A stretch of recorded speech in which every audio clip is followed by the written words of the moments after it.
Hi friends, நம்ம பாக்கியலக்ஷ்மி நாளைய promo தான் பார்க்க போகிறோம்.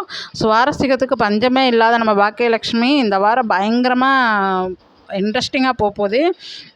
இப்போ கோ பாக்கியாவும் ஈஸ்வரி அம்மாவும் நேராக கோபி வீட்டுக்கு போய் கோப்பையை வெளுத்து லெஃப்ட் ரைட்டுன்னு சொல்லி வாங்குறாங்க.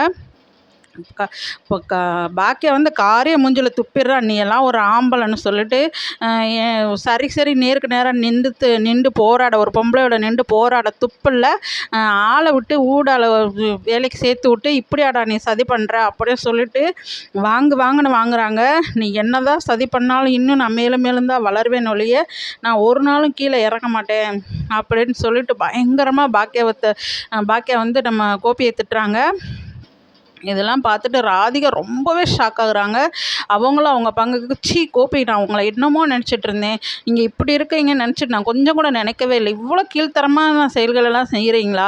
நான் தான் சொல்கிறேன்ல, அவங்க நினைப்பை விடுங்க, அவங்க பேச்சை விடுங்க, அவங்கள பற்றி எதுவும் நினைக்காத, உங்கள் பொழப்பை பாருங்கள், நம்மளுக்குன்னு கல்யாணம் ஆயிடுச்சு அப்படின்னு சொல்லிட்டு எவ்வளோ படித்து சொன்னேன் கோபி. ஆனால் நீங்கள் எதுவுமே கேட்கல. நீங்கள் இவ்வளோ கீழ்த்தரமாக இருப்பீங்கன்னு சொல்லிட்டு நான் கொஞ்சம் கூட எதிர்பார்க்கல கோபி. உங்களை பார்த்தாலும் எனக்கு பிடிக்கல. இவ்வளோ அவங்களுக்கு எவ்வளோ நஷ்டம் ஏற்படுத்தி இருக்கிறீங்க. உங்களால் அவங்க எவ்வளோ மன உளைச்சலுக்கு ஆளாயிருக்கிறாங்க, எவ்வளோ அசிங்கப்பட்டாங்க. நீங்கள் இங்கே உட்காந்துட்டு எல்லாத்தையும் அதைத்தான் ஆனந்தமாக செல்லில் உட்காந்து பார்த்துட்டே இருந்தீங்களா? உங்களை இவ்வளோ கீழ்த்தரமாக நினைப்பீங்கன்னு நினச்சி கூட நான் பார்க்கல அப்படின்னு சொல்லிட்டு ராதிகாவும் அவங்க பங்குக்கு தொட்டு திட்டுறாங்க. அப்போது நம்ம பாக்கியாட்ட வந்து ராதிகா வந்து, சாரிங்க, இவர் செஞ்சது மிகப்பெரிய தப்பு தான், மன்னிக்க முடியாத தப்பு தான், இருந்தாலும் எனக்காண்டி மன்னிச்சுக்கோங்க அப்படின்னு சொல்லி ராதிகா கேட்குறாங்க. ஏங்க, இவர் செஞ்ச தப்பை மன்னிப்பு கேட்டால் சரியாக போயிடுமா? இவரால் நான் எவ்வளோ அசிங்கப்பட்டேன், எவ்வளோ நஷ்டப்பட்டிருக்கேன், உங்களுக்கே தெரியாதா அப்படின்னு சொல்கிறாங்க. அப்போது நம்ம ராதிகா வந்து சொல்கிறாங்க, எவ்வளோ இது பண்ணாலும் பரவாயில்லைங்க, உங்களுக்கு அவரால் ஏற்படுத்தின நஷ்டத்தை எல்லா பணத்தையுமே நான் செட்டில் பண்ணுறேன் அப்படின்னு சொல்லிட்டு சொல்கிறாங்க ராதிகா. ஆனால் எவ்வளோ தான் இது பண்ணாலுமே ராதிகா ஒரு வகையில் ஒரு கேரக்டர் வைஸ் நல்ல பொண்ணாக தான் இருப்பாங்க. என்ன, அவங்க செஞ்ச ஒரே தப்பு இந்த கோப்பையை கல்யாணம் பண்ணதான். மற்றபடி அவங்க பாக்கியாவுக்கு ஹெல்ப் பண்ணது, சப்போர்ட் பண்ணது எல்லாமே நல்லபடியாக தான் பண்ணிகிட்டு இருந்தாங்க.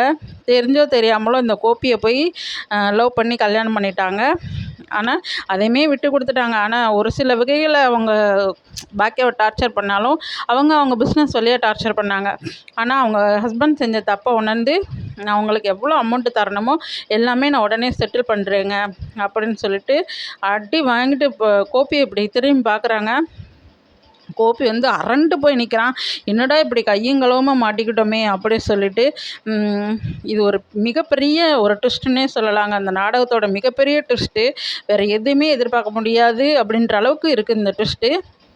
பயங்கர இன்ட்ரெஸ்டிங்காக போகுதுங்க இந்த வாரம். யாருமே இந்த வாரம் பாக்கியலக்ஷ்மியோட மிஸ் பண்ணிடாதீங்க.